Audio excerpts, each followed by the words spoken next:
Alrighty, guys, thank you. I appreciate your patience. I know we're getting started just a few minutes late today. It's been a little bit hectic. So again, thank you for your patience. We're about to get rocking and rolling. We're going to continue talking about sequences and series. I'm going to go ahead and turn on my screen share. Here at QCam and get her fired up.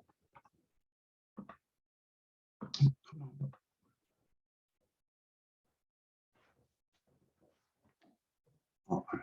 That should do it. There we go.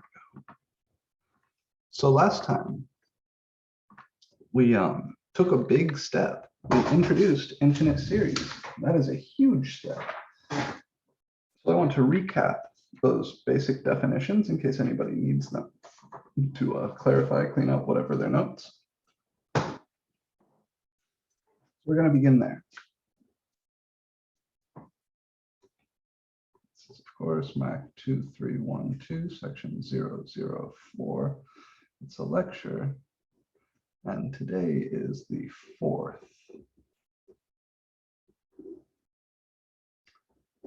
Oh no, this pen's dying. Damn. I'll try this guy today. We're going to do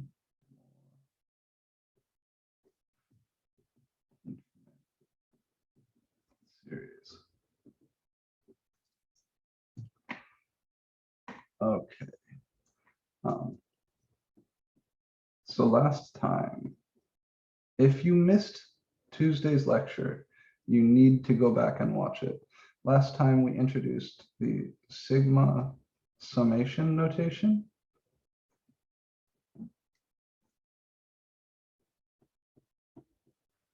This is a big deal. Remember, this is a way to write out big, long addition problems in a small amount of space. So if you have something like 1 plus 2 plus 3 plus 4 plus 5, I can write this as sigma n equals 1 to 5 of n.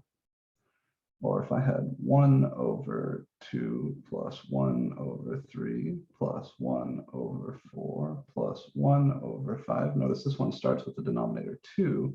I could write this as sigma n from 2 to 5 of 1 over n. We also defined what it means, we defined what infinite series are, defined what it means for them to converge, and we talked about infinite geometric series. We said if you have a big infinite sum, that's like a sum from 1 to infinity of, instead of 1 over n or n, you can just have an arbitrary sequence inside. This is called a series. It is the sum of a sequence. So you take all the terms of the sequence an and you add them up. This would be like a1 plus a2 plus a3, on and on and on forever.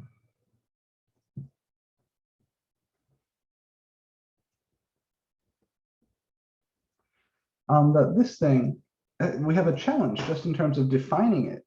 Because the addition problem goes on forever, even saying what this means is a problem.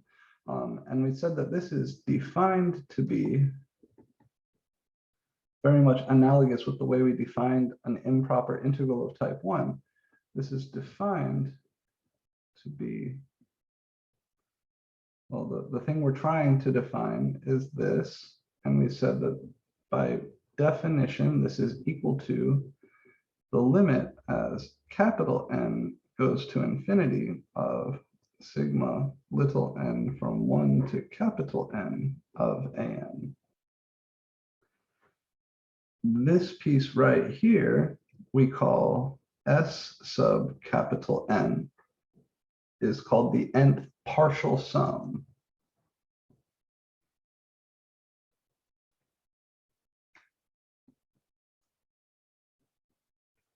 So S1 would be A1. S2 would be A1 plus A2. S3 would be A1 plus A2 plus A3. and so on. So Sn is the sum of length n. So the full infinite series is the limit as capital N goes to infinity of the capital Nth partial sum, right? If you go further and further down this list, if you go all the way down this list, like infinitely far, then you're looking at the sum of infinite length. And so the limit of the sequence of partial sums is the infinite series. So we say the series sigma n from 1 to infinity of an converges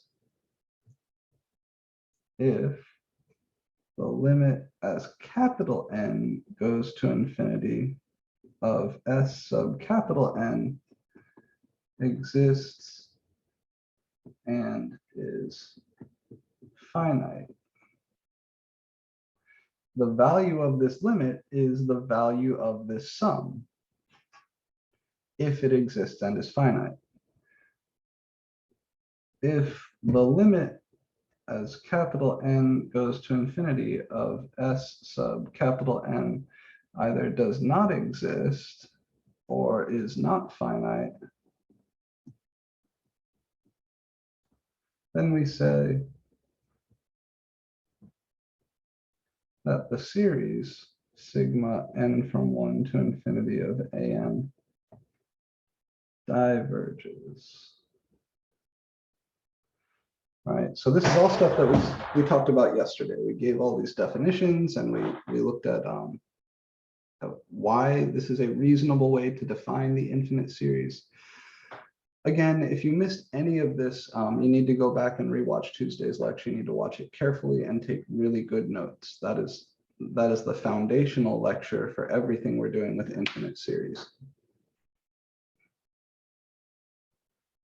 In practice, the real challenge is getting a formula for Sn, right? Usually getting a formula for the nth partial sum is really hard. Usually figuring out this thing is really fucking hard. But for geometric series, we were able to do it.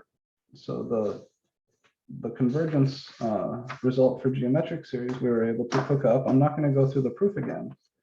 But we also proved that geometric series,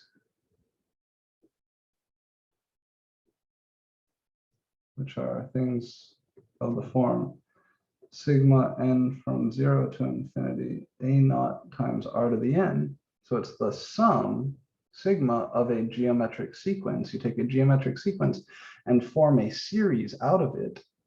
That these converge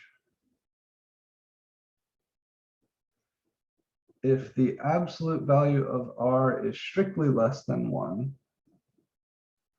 and diverge if the absolute value of r is greater than or equal to 1. It's very important you remember the absolute values here.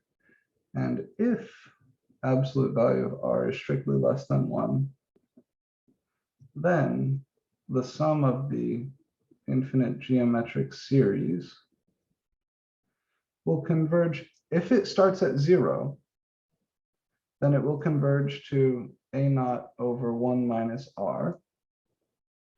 But the way you should remember this is as the starting term over 1 minus the common ratio. You really need to remember it like this. If you remember it like this, if you try to apply this formula to a geometric series that doesn't start at 0, you'll get the wrong answer. So this was our theorem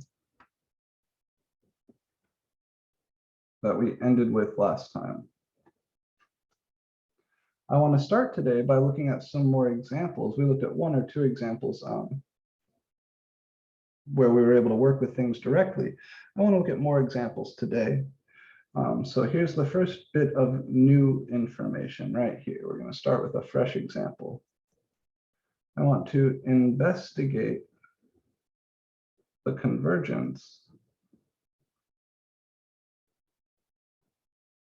of, I'm going to call the full series S. This is a normal thing to do. So S capital N is the nth partial sum. The full infinite series you'll usually see me writing as S. I'll call this sigma n from 0 to infinity negative 1/3 to the n.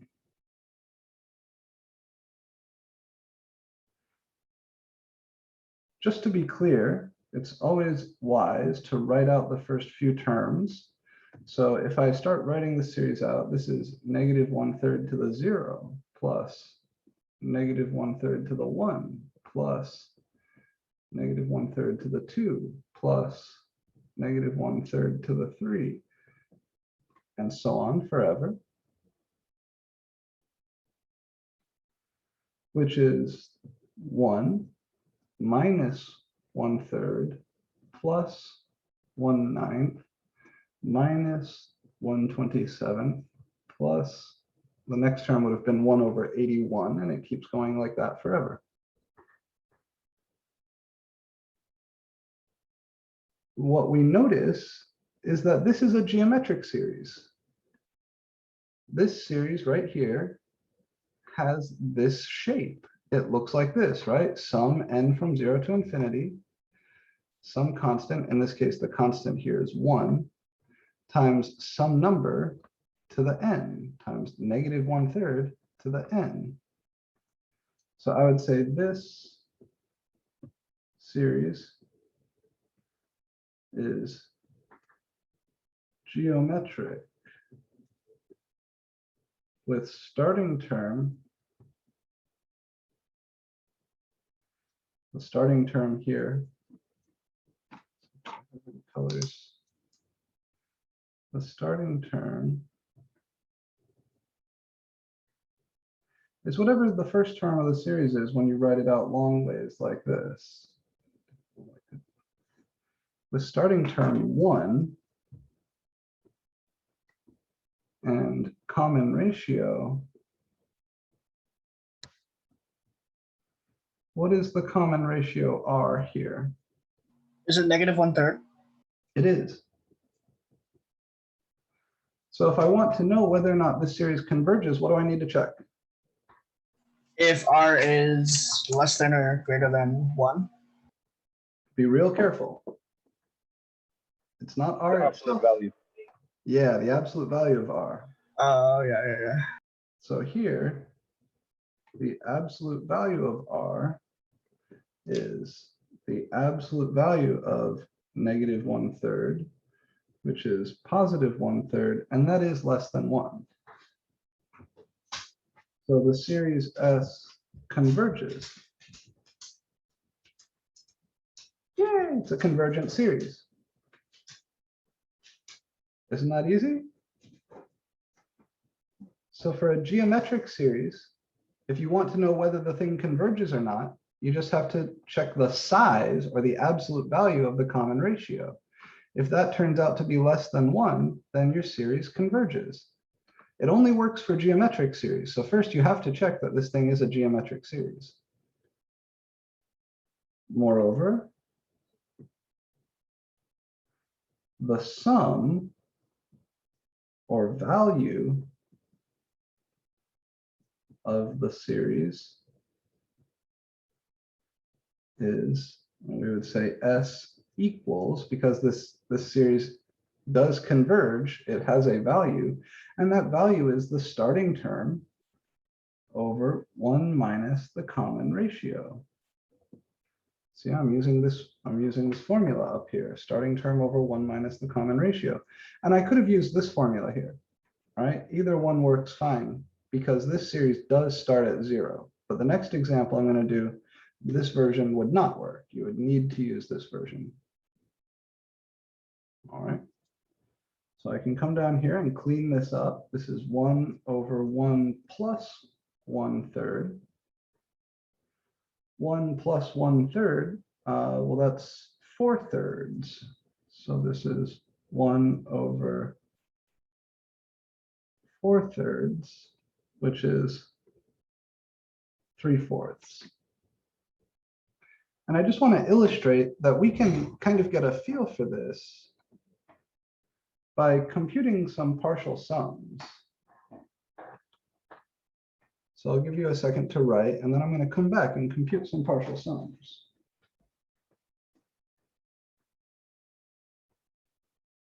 We won't write down the partial sums. It'll just be something to help us conceptualize.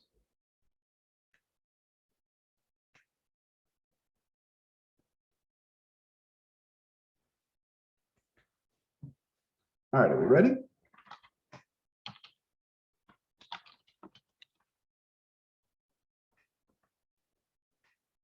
The first partial sum of the series is 1, and then the second is 1 minus 1/3. And then the next one is 1 minus 1/3 plus 1/9. And then the next is 1 minus 1/3 plus 1/9 minus 1/27. And then the next one after that would be 1 minus 1/3 plus 1/9. Oh, son of a bitch. 9 minus 1/27 plus 1/81. And you see these partial sums are getting closer and closer to 0.75, which is 3/4, which agrees with what we have here for the full infinite series. So as you let the series run out longer and longer, it gets closer to 0.75, which is 3/4, which is what our formula said the full infinite series should be equal to. Questions on this example? Yes. So how do you find the common ratio? The common ratio is the number r that's being raised to the n within your series. So if you kind of look at the formula for a geometric series, it's always sigma. N doesn't always necessarily start at 0. Sometimes this is a 1 or a 2. We have one constant times some other constant to the n. So here you can think of this as sigma n from 0 to infinity, 1 times negative 1/3 to the n. So r is negative 1/3. Another way to think of it is, what do I multiply by to go from one term to the next over here? Right? To go from 1 to negative 1/3, I multiply by negative 1/3. To go from negative 1/3 to 1/9, I multiply by negative 1/3. To go from positive 1/9 to negative 1/27, I multiply by negative 1/3. So it can be thought of either way. Both ways are correct. Thank you. Of course. Other questions on this? I want to go back to the theorem that you have at the top of the page here. Where it says A0, that could be any number, right? We could just pull it out of it and then Yeah, any constant. Yep. Yeah, okay, so and it's you not could the first factor this term. constant out. Yeah. So let's look at a slightly more complicated example. You have a question in chat? Yeah, we're going to have common ratios that have multiplication and addition together. I don't fully understand the question. So in order to be a geometric series, remember the definition of a geometric sequence. Common ratios only have to do with multiplication. It's the sum here that's introducing the addition. So I think maybe what you're getting at is something called an arithmetic series, where to go from one term to the next, you add a fixed constant. But those are always divergent. Those are actually pretty boring in the series situation. So we won't be dealing with things where you add a fixed constant. We'll only be dealing with things where you multiply by a fixed constant. What about something like a series from 0 to infinity of like just 5 or something? What does that look like? It's a good question. So I want to address that question, but before I do that, I want to look at one more example of a geometric series like this.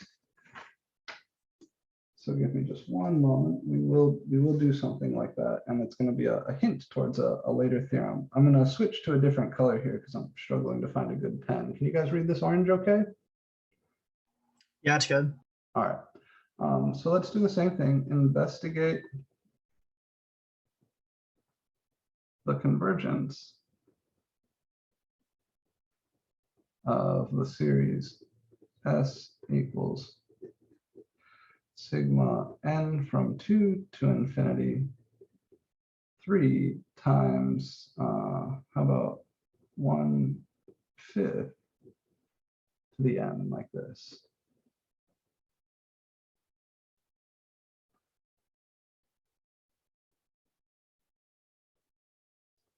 Alexander's observation that we can factor that constant out. So this is a geometric series. A naught would be 3, and r would be 1/5. We'll say this is a geometric series.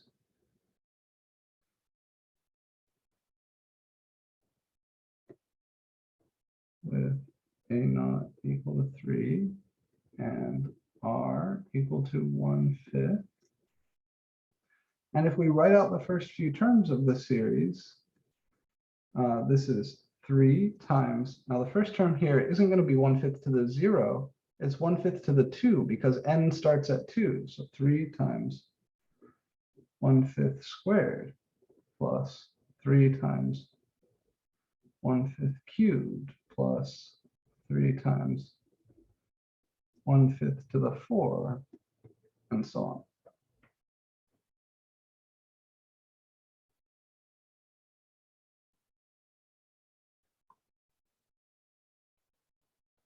To see if this converges, I would say here r is equal to 1/5, because to go from one term to the next, this term to the next, any term to the next, you're multiplying by 1/5, or equivalently, the kind of number that's being raised to the n inside your series is 1/5.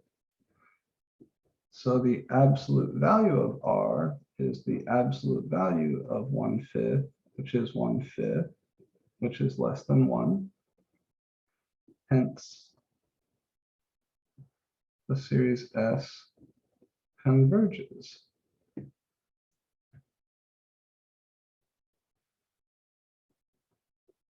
And the series will have this value, right? It's always the starting term divided by 1 minus the common ratio. Now here, the starting term is not 1, it's this guy, 3 times 1/5 squared.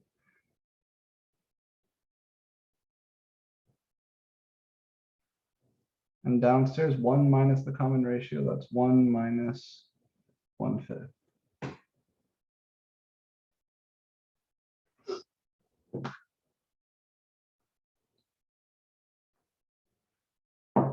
So my upstairs here is 3/25. And my downstairs here, 1 minus 1/5, that's 4/5. And if I want to clean this up, I would say, okay, that's 3/25 times 5/4. Now the 5 and the 25 can interact. Downstairs, this will be a 5 times 4, which is 20. And upstairs, I'll just have the 3 left. So this is 3/20.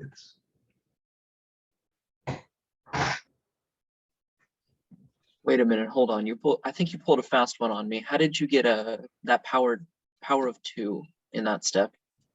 So remember, the formula for the sum of a geometric series is always the starting term divided by 1 minus the common ratio. Yeah. The starting term here, if we write this series out, the very first term in the series is 3 times 1/5 squared, because n here started at 2. Interesting. This is why it's always wise to write out the first few terms of your series before doing anything else. Okay. I thought it always meant a at 0. Yeah, so not necessarily. One of the downsides of the notation we use here is that when I want to give you a theorem or a general result about a series, I kind of have to specify a starting value for the index n. But many of the things we do generalize.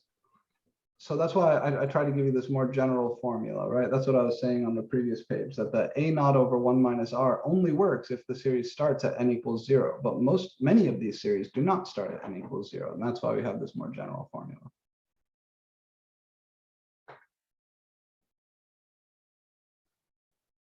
All right. Other questions or comments on this one?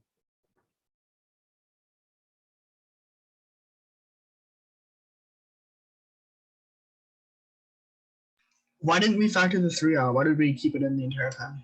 You could, an alternate approach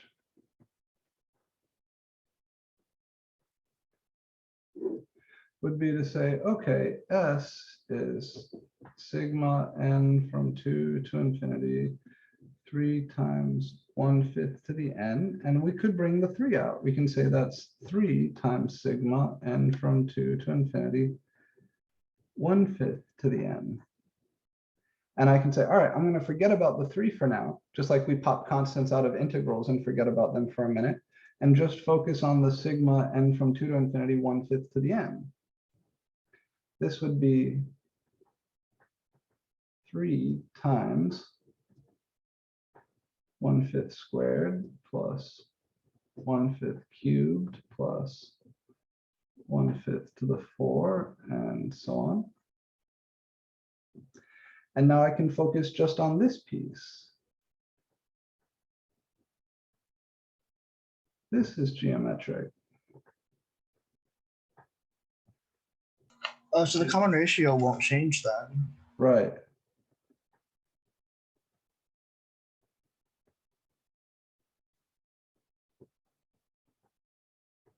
Yeah, factoring out a constant like that will not alter the common ratio. It just changes the starting term. Right. So here, if we factor the 3 out first, then address just the series inside, that is a geometric series whose common ratio is 1/5. So its absolute value is 1/5 is less than 1, so the series converges. And S here, we could calculate this as 3 times bracket. And now I just apply the formula to the bracketed thing. His starting term would be just 1/5 squared. And then so this would be his starting term over 1 minus his common ratio.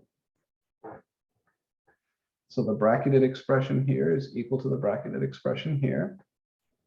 And if you crunch this out, you'll get the same thing. This is 3 times bracket 1/25 divided by 4/5.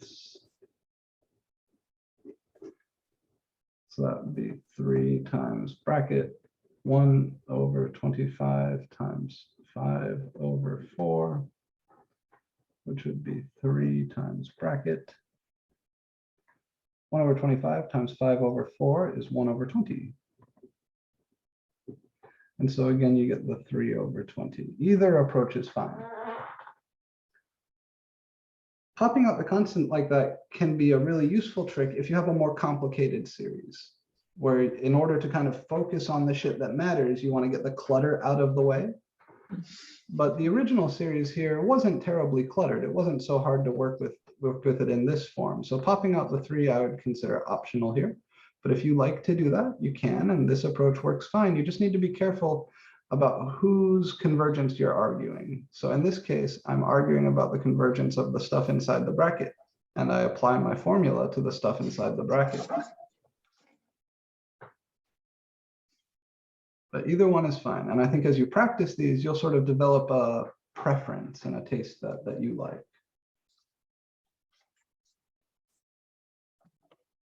Questions on this?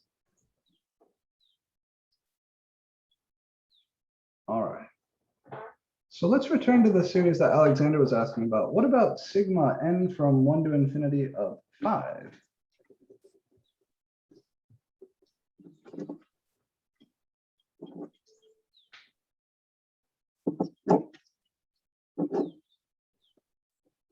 Again, I'll call the series S.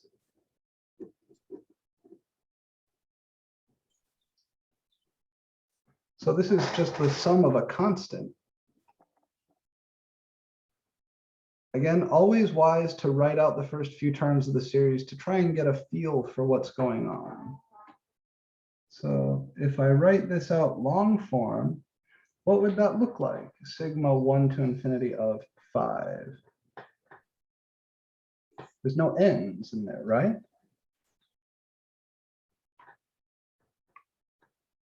So when n is equal to 1, what is 5? 5. Plus. When n is equal to 2, what is 5? 5. plus. When n is equal to 3, what is 5? 5. Not a trick question. Yeah, it's still 5. So this is the sum 5 plus 5 plus 5 plus 5 plus 5 plus 5 plus 5, on and on and on forever. What do we think about this? Is this going to be a finite sum? No.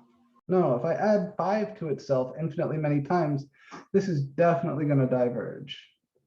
Is that true for numbers that are less than 1 or absolute value less than 1? Yes, it is. In fact, if an equals k is any constant sequence,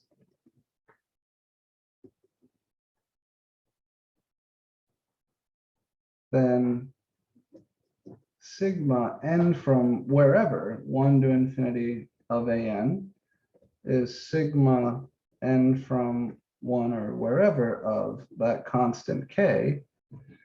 This is just, you can still factor out the constant. This is k times sigma n from 1 or wherever to infinity of 1, which would be that constant times 1 plus 1 plus 1 plus 1, all the way out to infinity. So these all diverge. Except for 0. That's, yeah, fair enough, yeah. Let's see if k is any non-zero constant. Yeah, you're right. If you add 0 plus 0 plus 0 plus 0, that is just 0. Because this is definitely k times infinity. It's just 1 added up with itself infinitely many times. And this is kind of hinting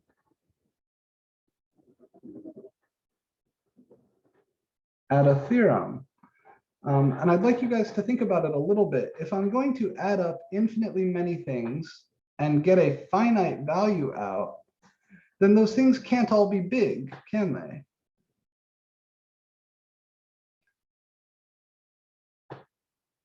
Right? Even we don't think of 1 normally as being big, but 1 plus 1 plus 1 plus 1 plus 1 infinitely many times is definitely going to be infinity. Even if this was a very small constant, like 1/10 or 1/1000th, we would still be fucked. You add any constant, any non-zero constant to itself again and again and again and again, you'll eventually get big. So here's the theorem. And this is actually our first convergence test, like proper convergence test. I guess our second. The geometric series thing is sort of a convergence test. This is called the test. I'll call it the test for obvious divergence. Which you can abbreviate as TFOD.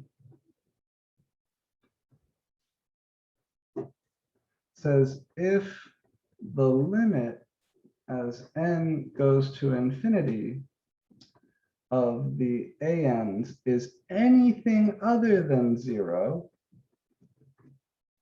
then the series sigma n from 1 or wherever of the ANs must diverge.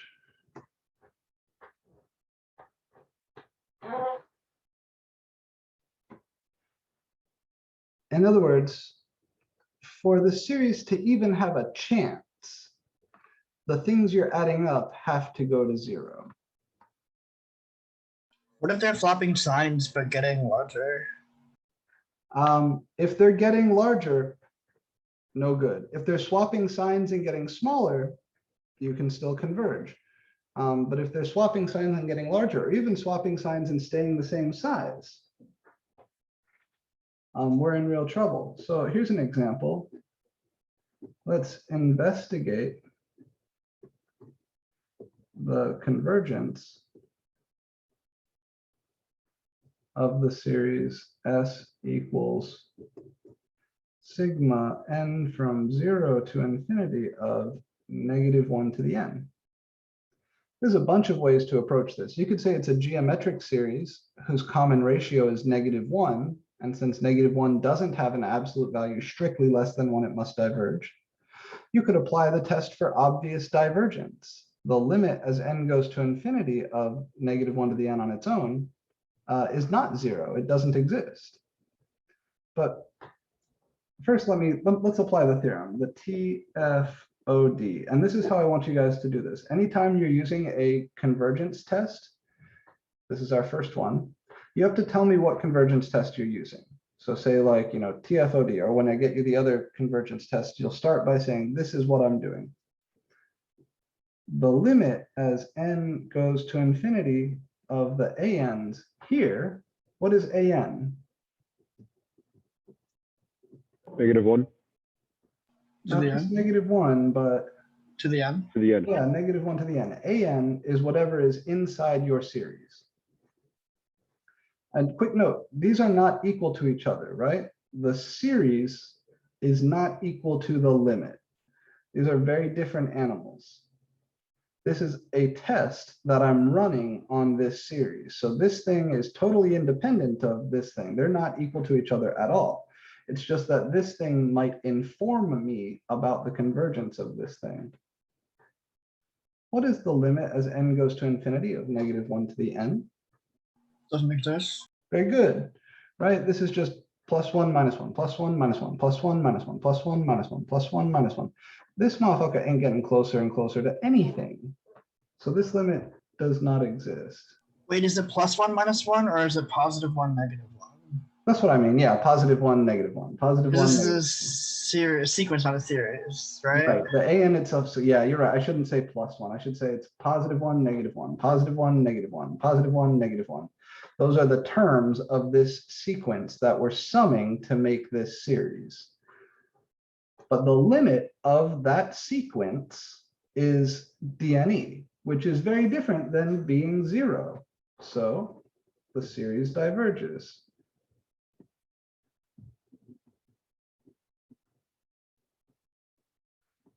By TFOD. But I can show you another way to look at this. We can actually approach this one directly, which is quite rare. Usually we need to come at these sideways using a convergence test. So another way to think about this, we can say that the partial sums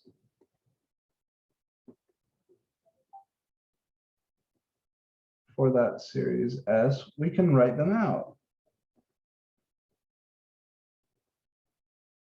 So S0, since n starts at 0 with this series, my first partial sum is S0. That would just be -1 to the 0, which is 1. The next partial sum, S1, is -1 to the 0 plus -1 to the 1, which is 1 minus 1, which is 0. The next partial sum, S2, would be -1 to the 0 plus -1 to the 1 plus -1 to the 2, which is 1 minus 1 plus 1, which is 1 again. The next partial sum, S3, is -1 to the 0 plus -1 to the 1 plus -1 to the 2 plus -1 to the 3, which is 1 minus 1 plus 1 minus 1, right? Yeah, which is 0 again. So here I actually can find a formula for Sn. In general here, the nth partial sum, I would write this piecewise. It's equal to 1 if capital N is even, and 0 if capital N is odd.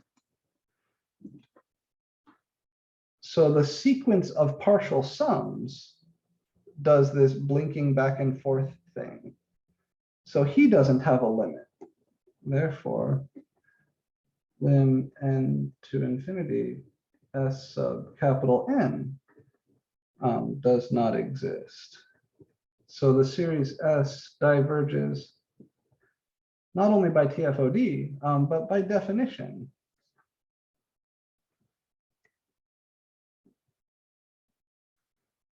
Of converge and diverge for a series.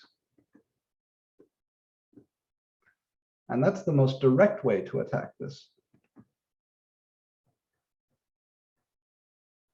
But the test for obvious divergence is a useful tool, right? This guy, surprisingly useful. So I'd like to show you one or two more examples here. The basic idea behind this, I'm going to show you in the textbook here, is that if you're adding up infinitely many things and you want to get a finite value out, the only way for that to happen is if the things themselves get small. So here are our definitions. Here's the geometric series result. Here's them working with some other geometric series. This is a fun one, but we ain't gonna fuck with that just yet. Harmonic series, I don't want to mess with that. Here it is. So if the series sigma an is going to be convergent, then the limit of the ans must be 0. Watch them prove this. Here, like I said, they use S sub little n, where I feel they really should use capital N's. They say S sub little n is the sum from A1 plus A2 plus A3, blah, blah, blah, out to AN. And they notice that that lets you get a formula for AN in terms of the SNs. This will actually be useful in one of your homework problems, this formula right here. If we're going to assume that sigma AN is a convergent series, that means that the sequence Sn must be a convergent sequence. That's the definition of convergent series, right? A series is convergent if its sequence of partial sums is convergent. Suppose that the limit as n goes to infinity of Sn is S, right? Since this is convergent, you know that this sequence has a limit. Call that limit S. N minus 1 goes to infinity as n goes to infinity, so S sub n minus 1 must also go to S. Therefore, the limit of the ANs, which by this formula here is the same as the limit of Sn minus 1, has to be S minus S, which is 0. So that's the idea. If your series has a chance of converging, then the things you're adding up with that series, the sequence AN, must have limit 0. And here they just call it the test for divergence. I'm rewording this slightly as the test for obvious divergence to try and emphasize what's going on. If the limit of the ANs does not exist, or if the limit of the ANs is non-zero, then automatically the series sigma AN diverges. That's precisely what we have written here. All right, if the limit of the ANs is not 0, then this series must diverge. So anything other than the limit of the ANs equaling 0, that means the limit of the ANs might not exist, or the limit of the ANs could be something other than 0.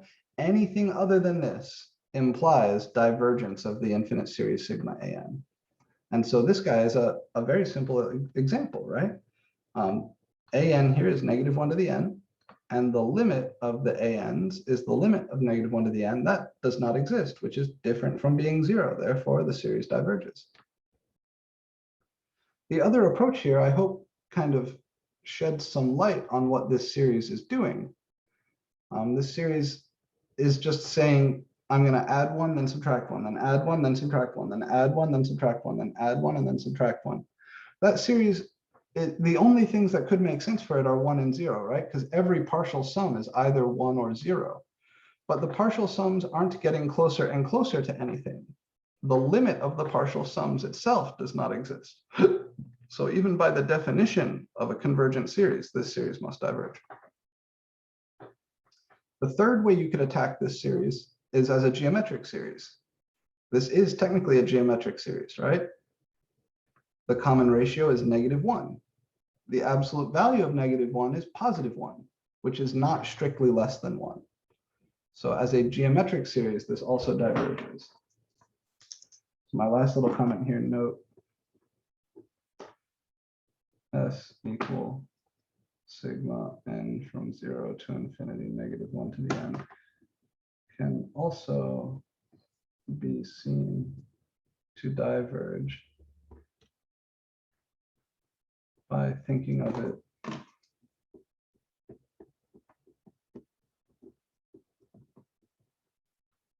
as a geometric series. R would be equal to -1 here. So the absolute value of R would be the absolute value of -1, which is 1, which is greater than or equal to 1. So S diverges. 3 different ways to show that this series diverges.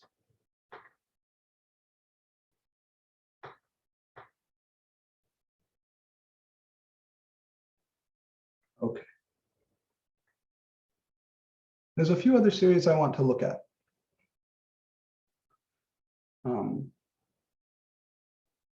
Let's talk about telescoping series next.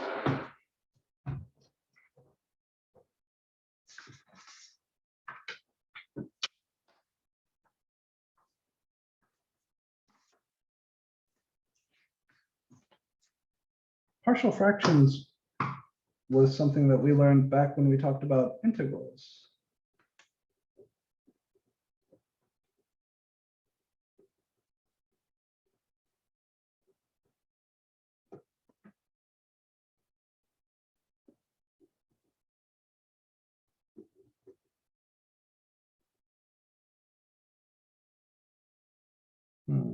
Let's do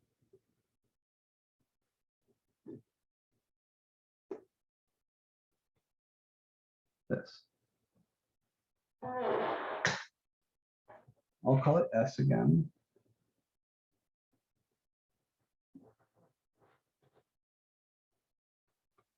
At a glance, it's not really obvious what's going on here.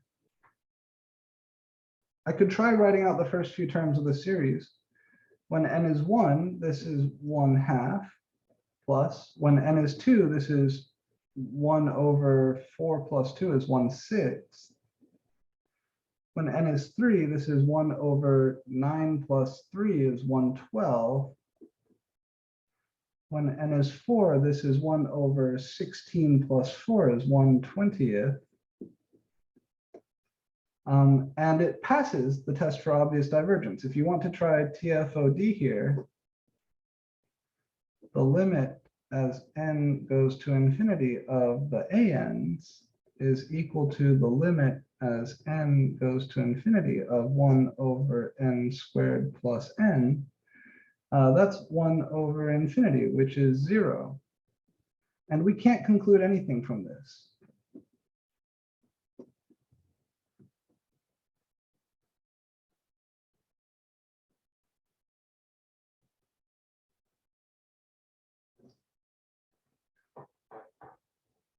TFOD says if the limit of the ANs is not 0, then the series must diverge. But the converse is not true. If the limit of the ANs is 0, we don't learn shit. And in fact, I'd like you to add that over here. Let's come back here just real quick. We'll say if lim n to infinity an equals 0, the test is inconclusive. This is very, very important. People mess this up a lot. So it's true that if the limit of the ANs is non-zero, then the series must diverge. But if the limit of the ANs is 0, we don't learn anything. It could go either way.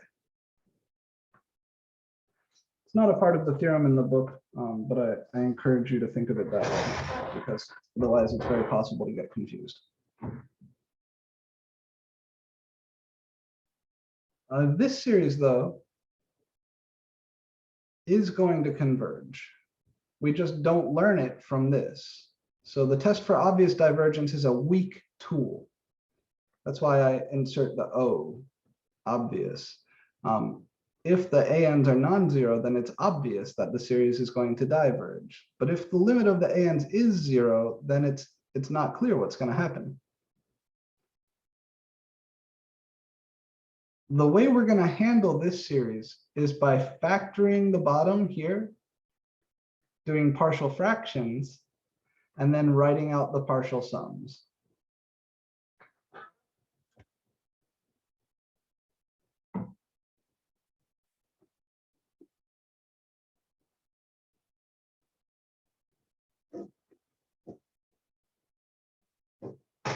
You guys seen in the cartoons when a pirate or somebody's sailing on a ship, they get out this long telescope, and then when they go to put it away, it goes foot-a-dump, collapses, and they put it in their pocket?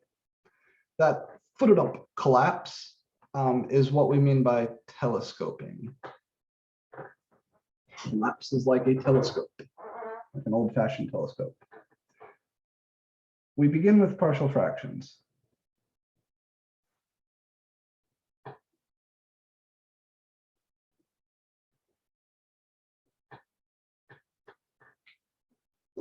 One over n squared plus n can be factored as n times n plus 1.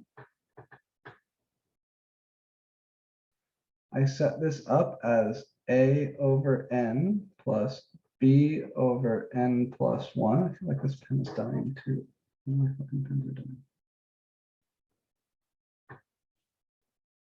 Then I cross multiply, and I get 1 equals a times n plus 1 plus b times n.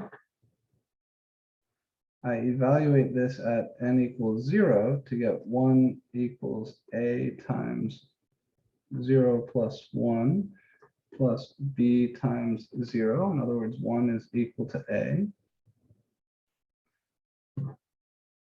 And I evaluate this at n equals -1 to get 1 equals a times 0 plus b times -1. So 1 is equal to -b. In other words, b is equal to -1.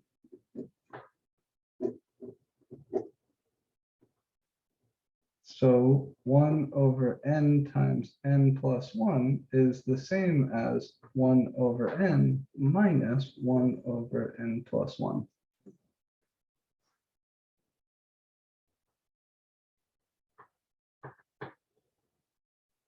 Which means sigma n from 1 to infinity of 1 over n times n plus 1 is equal to sigma n from 1 to infinity of 1 over n minus 1 over n plus 1. And if you start writing out the terms of this series, this is like 1 minus 1/2 plus 1/2 minus 1/3 plus 1/3 minus 1/4, and so on.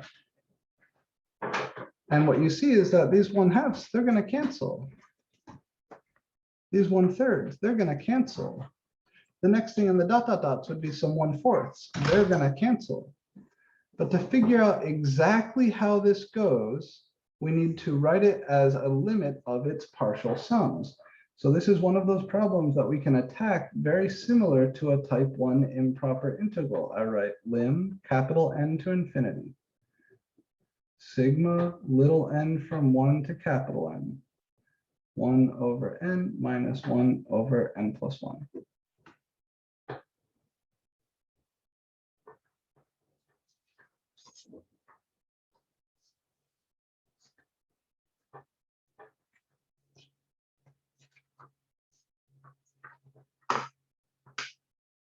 This is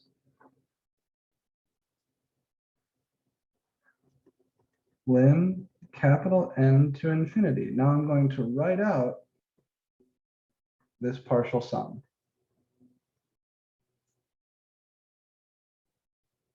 And I'm going to find a formula for it. Then I'm going to send capital N to infinity after I simplify that formula.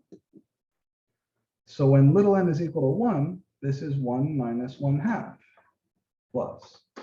When little n is equal to 2, this is 1/2 minus 1/3 plus. When little n is equal to 3, this is 1/3 minus 1/4 plus, and so on. But the magic of writing it as the limit of a finite sum is now this sum will end. It doesn't go on and on forever. The third to last term is 1 over capital N minus 3 minus 1 over capital N minus 2. The second to last term is 1 over capital N minus 2 minus 1 over capital N minus 1. And the very last term, I'm out of space here, is 1 over capital N minus 1 minus 1 over capital N.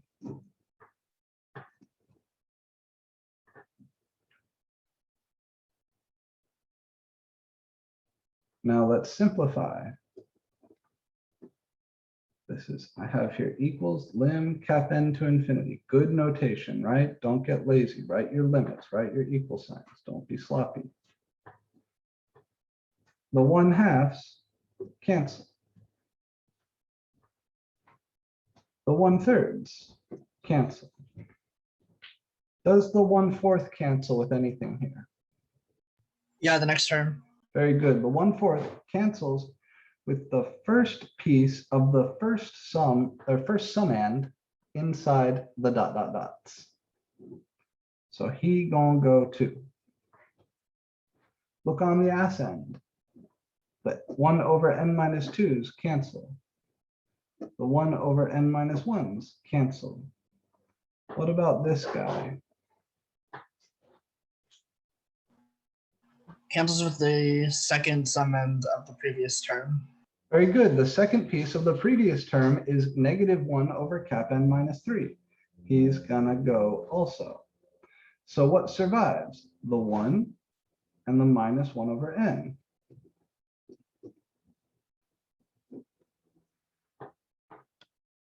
And what's the limit as capital N goes to infinity here?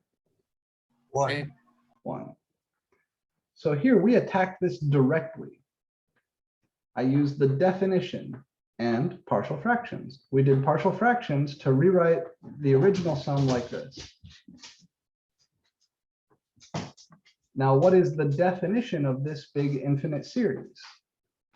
It's exactly this. The limit as cap n goes to infinity, sigma and little n equals 1 to cap n.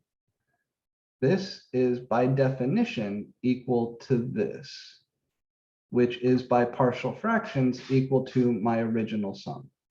So my original sum by partial fractions is equal to this sum. This sum is by definition equal to this limit of a finite sum. This finite sum can be simplified to 1 minus 1 over capital N. So the limit of this finite sum is the limit of 1 minus 1 over capital N, which is 1. So my original series is equal to 1. The series converges.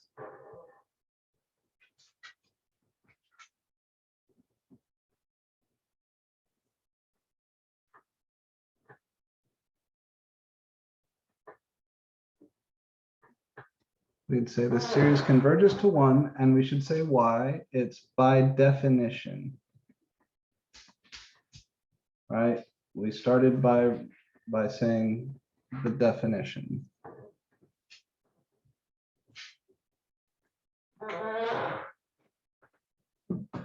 Telescoping series. These sort of series are some of the harder series that you're going to work with in the first section dealing with series. They're going to be much, much harder series down the road.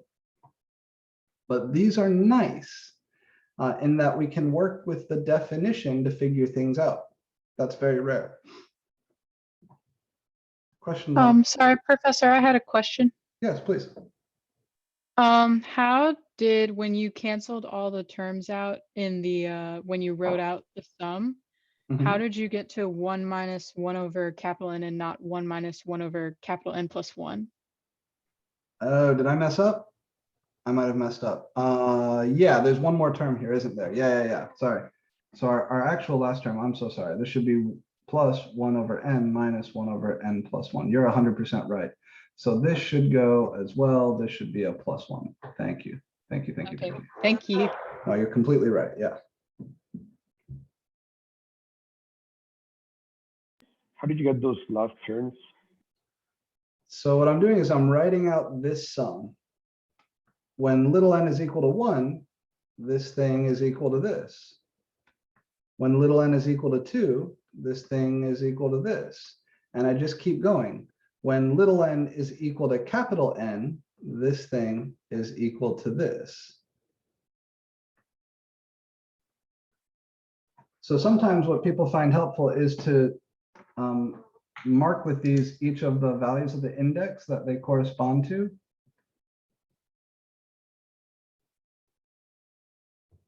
So what would this be? This would be little n equals cap n minus 3, little n equals cap n minus 2, little n equals cap n minus 1, and little n equals cap n.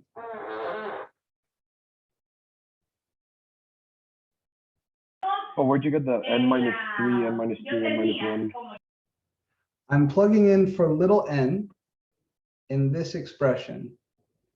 So this sum goes from little n equals 1 all the way out to little n equals capital N. So the third to last term in this series has little n equal to capital N minus 3. Oh, gotcha. Right, or I should say the fourth to last term has little n equal to capital N minus 3. The third to last term has little n equal to capital N minus 2. The second to last term has little n equals capital N minus 1. And the very last term is little n equals capital N. So these are the last few terms of this finite summation. Your book has a different example, and I strongly encourage you guys to come in here and look over their example here. Oh no, they did the same one, didn't they? Damn. All right, we'll do other telescoping series examples. But before we do that, I want to move on to the harmonic series, because this is an Can I important. ask you a question first or no? Sure, yeah, go ahead. I noticed that if we started here at n equals 1, but if we had started at 0, it would have been like a domain issue. What does that look like? That series wouldn't exist. I cannot start this series at 0 because the very first term would be undefined. Does that make sense?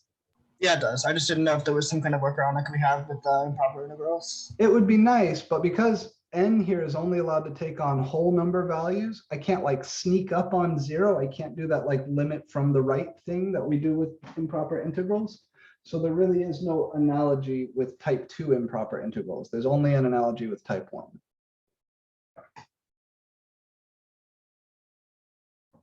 Okay. Where did she go? So the harmonic series next.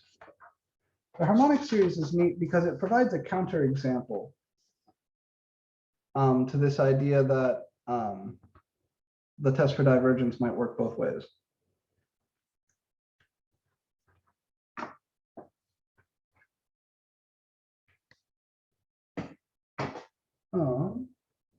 So yeah, here we go.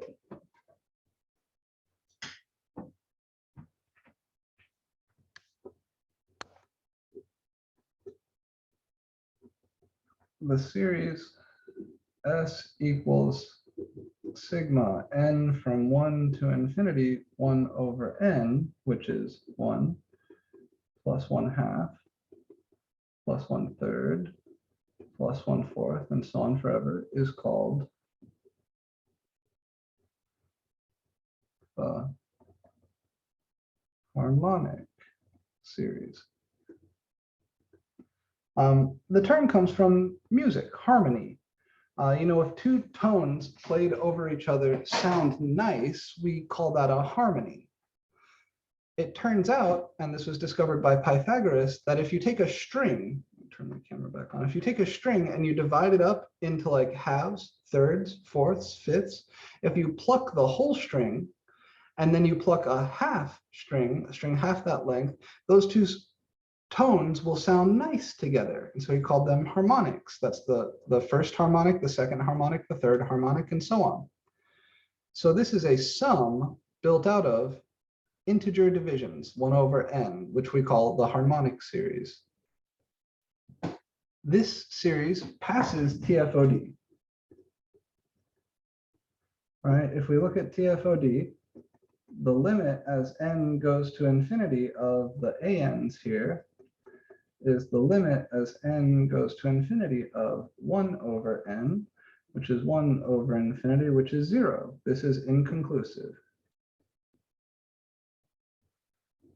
So it's not obvious that this series diverges. It appears to have a chance to converge. However, if we look at the partial sums, remember S is sigma 1 from 1 to infinity, 1 over n. That's the limit as capital N goes to infinity.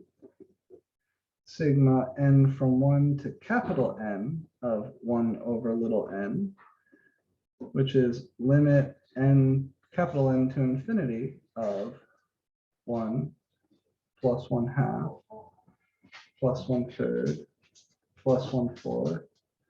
The last few terms here look like 1 over capital N minus 2 plus 1 over capital N minus, minus 1 plus 1 over capital N.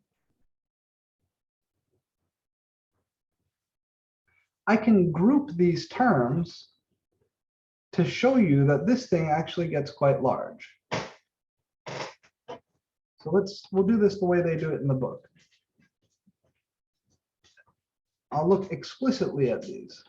So S1 is 1. S2 is 1 plus 1/2. S3 is 1 plus 1/2 plus 1/3. S4 is 1 plus 1/2 plus 1/3 plus 1/4. And now look at what they do here. S1 and S2 I leave alone. S4, they show that this is bigger than 1, right? If I take this 1/3 plus 1/4 and I swap the 1/3 for a 1/4, I'll show you here. This guy is bigger than 1 plus 1/2 plus 1/4 plus 1/4. Right? If I replace this 1/3 by a 1/4 and leave everything else alone, since 1/4 is smaller than 1/3, this whole thing has to be smaller than this thing, this whole thing.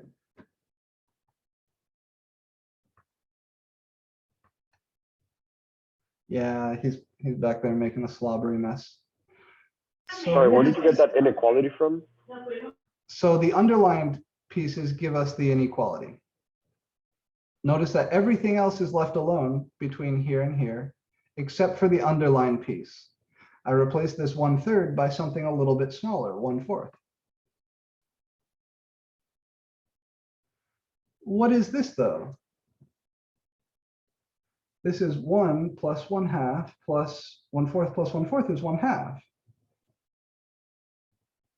And 1/2 plus 1/2 is 1. So this is 2. So S4 is bigger than 2. Right? S4 is bigger than 2. If I look at S8 next, that's 1 plus 1/2 plus 1/3 plus 1/4 plus 1/5 plus 1/6 plus 1/7 plus 1/8. This guy is bigger than what you would get if I replace the 1/3 by 1/4. 1 plus 1/2 plus 1/3, 1/4 plus 1/4. And then if I replace all of these terms, 1/5, 1/6, and 1/7 by 1/8 plus 1/8 plus 1/8 plus 1/8, and I'll leave the last 1/8 alone. So what do I have here? This is 1 plus 1/2 plus these two make 1/2. And if I add 1/8 plus 1/8 plus 1/8 plus 1/8, that's also a 1/2. And what is that? That's 1 plus 1 plus 1/2, right? This is what do I say? 2 plus 1/2 is 5 halves. And if we continue like this, here, it's a lot of writing. You'll see S8 here is, yeah, 5 halves, is bigger than 5 halves. S16 is bigger than 7 halves. And in general, the S sub 2 to the nth piece is bigger than 1 plus n over 2, or bigger than 2 plus, 2 plus n over 2. So in general, I'll come back over here.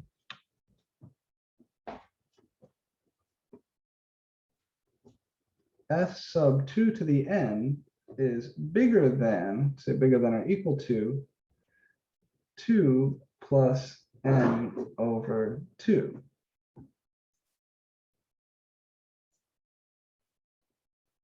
So if you take the limit, let me use a capital N here, why not? Just to help. So the limit as capital N goes to infinity of S sub capital N, these guys occur along the way. So this thing has to be at least as big as these things. This is bigger than limit capital N to infinity 2 plus capital N over 2. And that is itself infinity.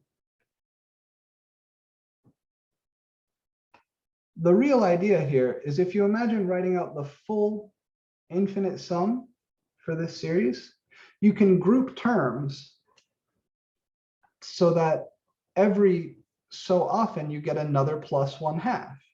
And if you add 1/2 plus 1/2 plus 1/2 plus 1/2 infinitely many times, you do get infinity. This is kind of like what you were saying with one of the earlier topics about how the original series, the harmonic series, fits within this series, and because the smaller series is divergent, this is also divergent, right? Yeah, in fact, this is sort of a special case of something, a test we're going to learn in the next section, 11.3, which is called the direct comparison test, or 11.4, we'll learn that. The upshot is here, the only reason it's worth going through this at all right now is to observe that, therefore, sigma n equals 1 to infinity 1 over n must diverge. So here's a series where the limit as n goes to infinity of the ANs is 0, but the sum of that series is divergent.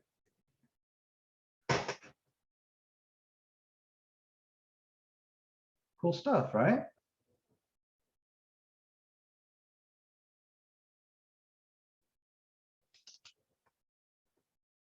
Okay, so the harmonic series, sigma 1 over n, is a divergent series.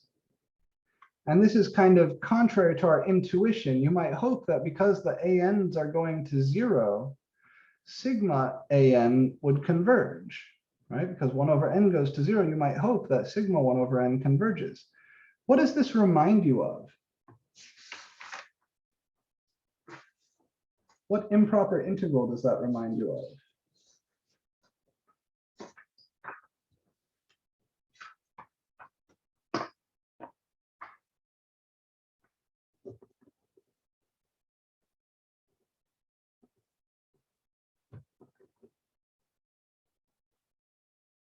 One over x dx, Yeah,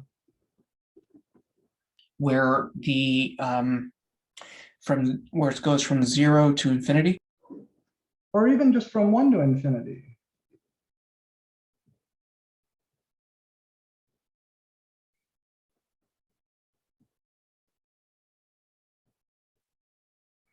Think about it like this. If I take here, A1 is 1, right? Call this 1. A2 is 1/2. A3 is 1/3. A4 is 1/4, and so on. So if I were to draw some rectangles in here, the area of this rectangle would be 1. The area of this rectangle would be 1/2. The area of this rectangle would be 1/3. The area of this rectangle would be 1/4, and so on. Next one would be 1/5. And if I add in here the curve 1/x,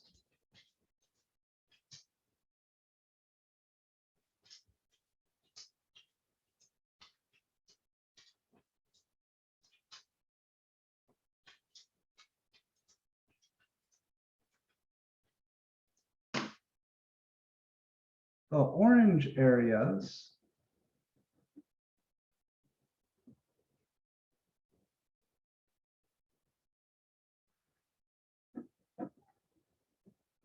all the orange rectangles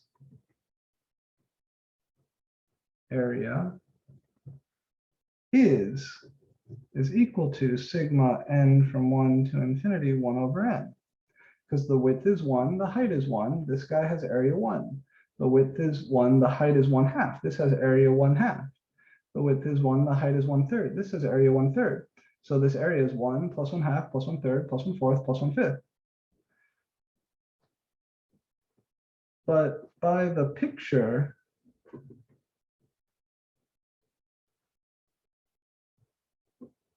the sum from 1 to infinity of 1/n, the orange rectangles, is bigger than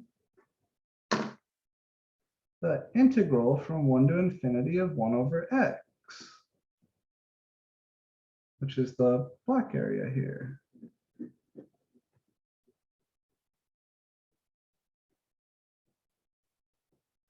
Which we know is infinity, right? This is a type 1 improper integral that we've computed. So since the orange area is bigger than the black area, and the black area is infinite, the orange area has to be infinite. And that's kind of what Alexander was talking about also, right? A kind of comparison between something we know to be infinite, divergent, the black area here,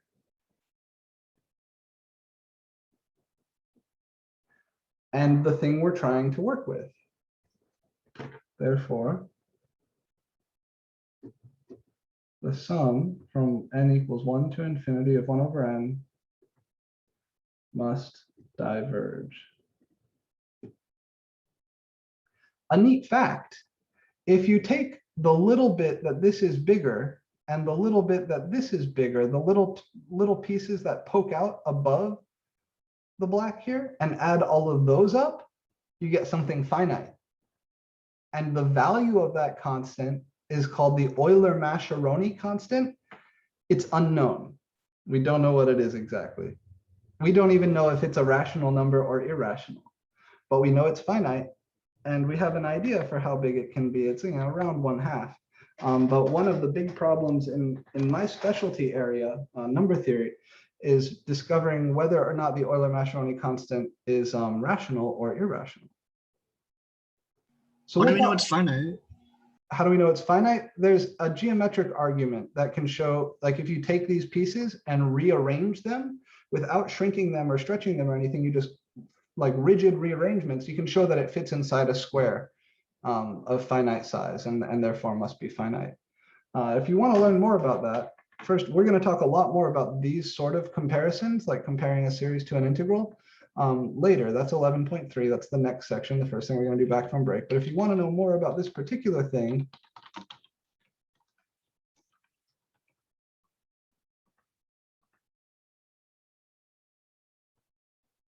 the kind of game is you take this piece here and you slide it down, and then you take this piece here and you slide it over, and then you kind of keep rearranging the physical pieces like that, and you'll discover that that it is finite. I'm sure there's a proof in here somewhere. Integrals, series expansion. Yeah, this is it. they'll argue here in a way that this thing is finite. They're involving the Riemann zeta function. The argument that I'm familiar with is fairly simple. It's geometric, but it's not something that I want to spend class time on here. But certainly you can read about it. It's very, very cool. You see what they're saying, right? The area of the blue region converges to the Euler-Mascheroni constant. So that's these things.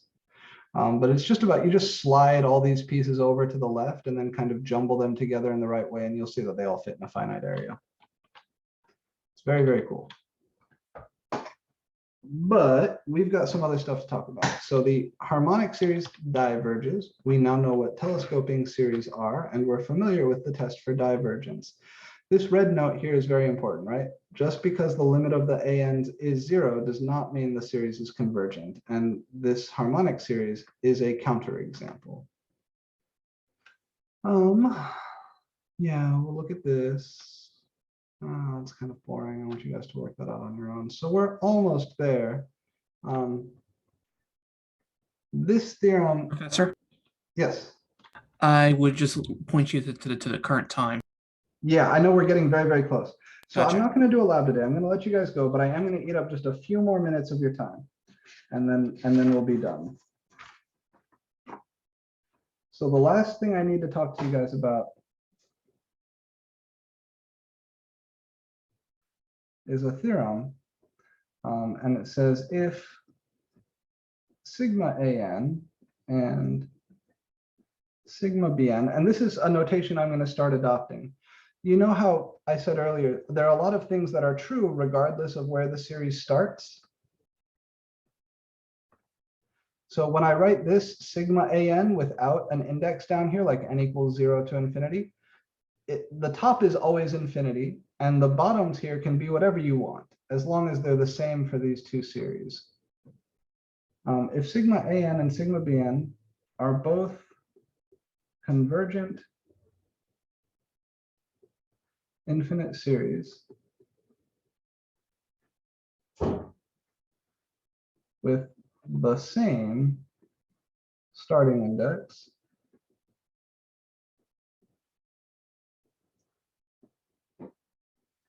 then sigma an plus bn can be split up as sigma an plus sigma bn. And if this plus were a minus, this works just as well. And for any constant k, sigma k times an is the same as k times sigma an.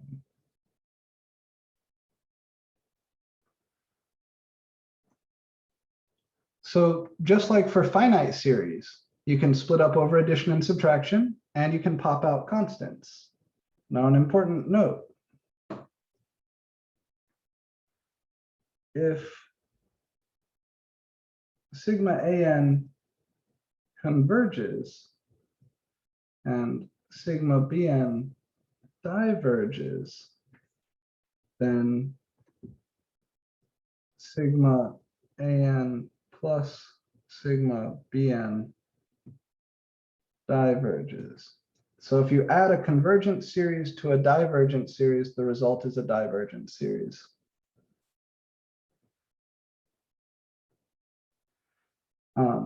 If sigma an converges and sigma bn converges, then sigma an plus sigma bn converges. So if you add a convergent series to another convergent series, the result is a convergent series.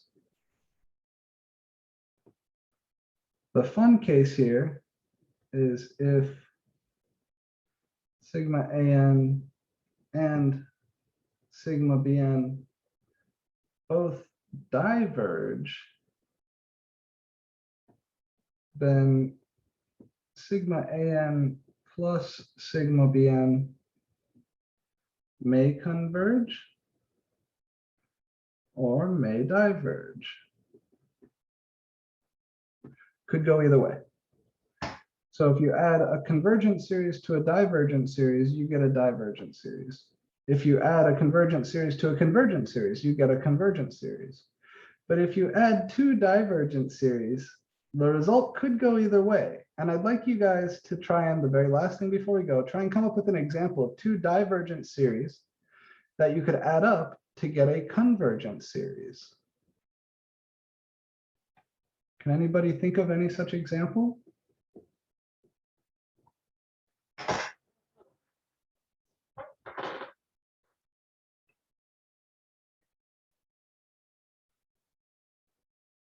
One over n, one over negative n. Perfect. Absolutely perfect. Take sigma an to be sigma n from 1 to infinity 1 over n, and sigma bn to be sigma n from 1 to infinity negative 1 over n. These are both divergent.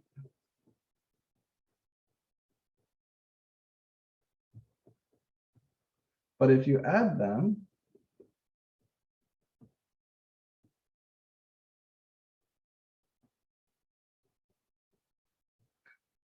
then you're going to get 0.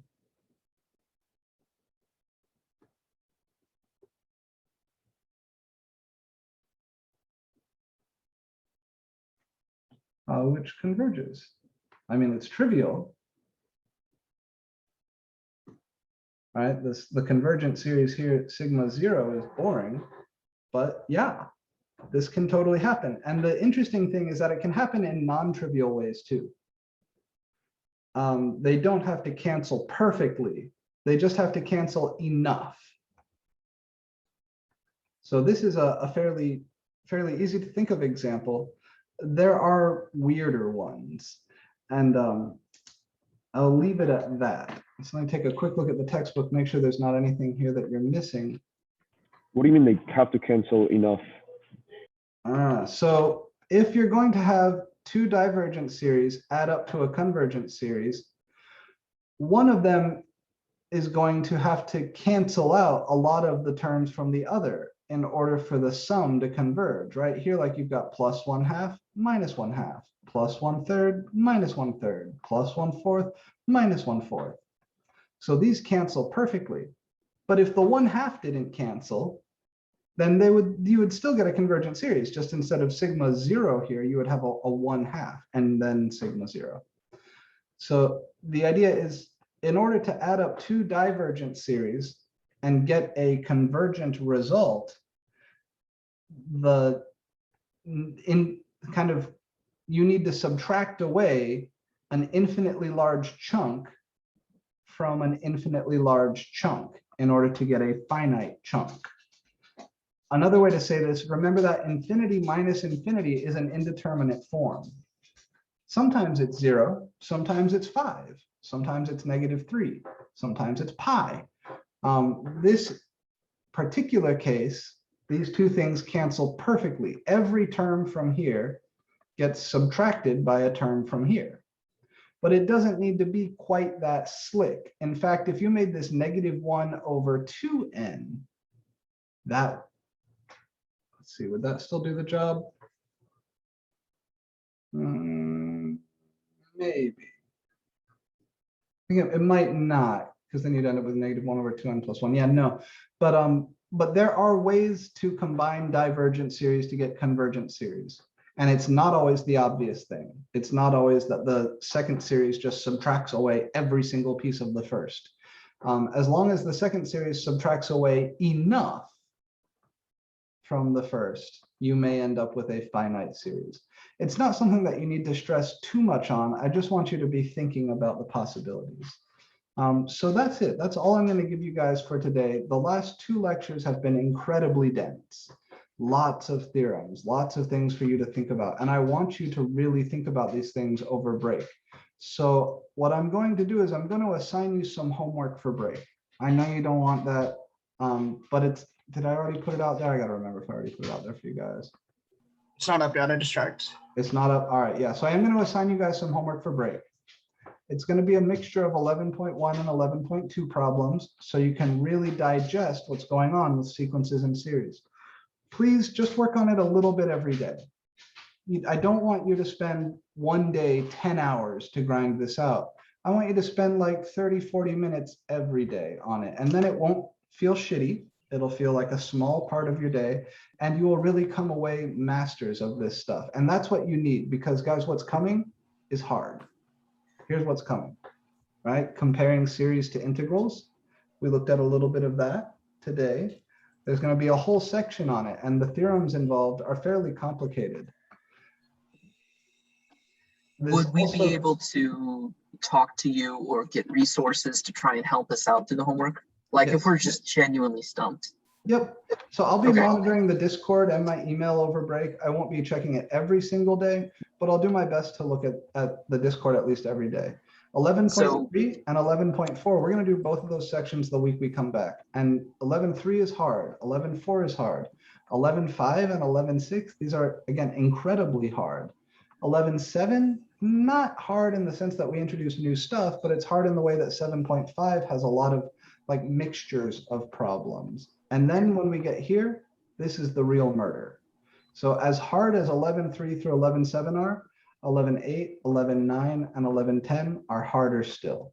We'll be looking at infinitely long polynomials. So these will be series with an extra variable, x, thrown in. This stuff So starts to look office very hours, intimidating. yes or no? I'm sorry? Are there going to be office hours, yes or no? I will do at least one office hour over break. I Okay. won't be doing them every day, but I'll do at least one. All So right. I just Really I want appreciate to it. scare you guys a little bit right now. That's the goal, right? I want to scare you into doing a little bit of work every day over break. If you do a little bit of work on the 11.1 and 11.2 homework I'm going to give you over break, then the rest of chapter 11 won't be brutal. But if you don't build these foundations, and this is a great opportunity to do it, then these will be savagely hard. Here we're going to be differentiating and integrating infinite series. All right, so you can take a look at just how intimidating some of the notation is. If the formulas are that scary, you can imagine how the actual problems go. Here's a little flavor, a little taste. It's going to be challenging. It's going to be challenging, and you guys will be doing this stuff. So please put the time in over break. I will check the Discord every day, and I will do at least one office hour over break. So please work on the homework. Ask questions. Ask questions in the Discord. Ask each other questions and talk with each other. Ask, hey, does this solution feel good to you? Are the words I'm using here reasonable? Are the conclusions, is the logic good? Because those are places where you're going to really need to practice and get comfy. Nobody's good at this stuff at first, but as you start to get good at it, it feels really good. So please spend the time talking to each other and talking to me, and make sure you master these concepts now. And the rest of chapter 11, you'll feel like a superhero. And that's what I want for you guys. Do you have any burning questions for me before we go? Yeah, can you go back to the last thing you wrote on the paper? Of course. I wanted to clarify, this has to be n equals 1, n equals 1, right? We can't have like n equals 2 in there. Well, you could, but you wouldn't be able to combine them like this. So only if they're both the same. In order to take two series and combine them into one series, the starting index has to match. Is But there a even way to, if we had like n equals 2 to infinity of 1 over n, can we make that n equals 1 with some kind of translation of yes, the a sub n? it's called an index shift, and I'll teach you how to do it in section 1110. If you want to look it up, index shifting is the key for that. It's not terribly tricky. Paul has a thing on it. Yeah, you can change the starting index. It's kind of like, so you remember u sub from regular definite integrals? Changing the starting index is like doing a u sub in a series. Okay. Where is it here? Index shift. Yeah. So here he makes the substitution I equals n minus 2, and he uses that to shift the starting index here, n equals 2, down to the index here, n equals 0. So it is doable. It's definitely doable, but it takes some work, and we'll talk about it when the appropriate time comes. All right, other burning questions?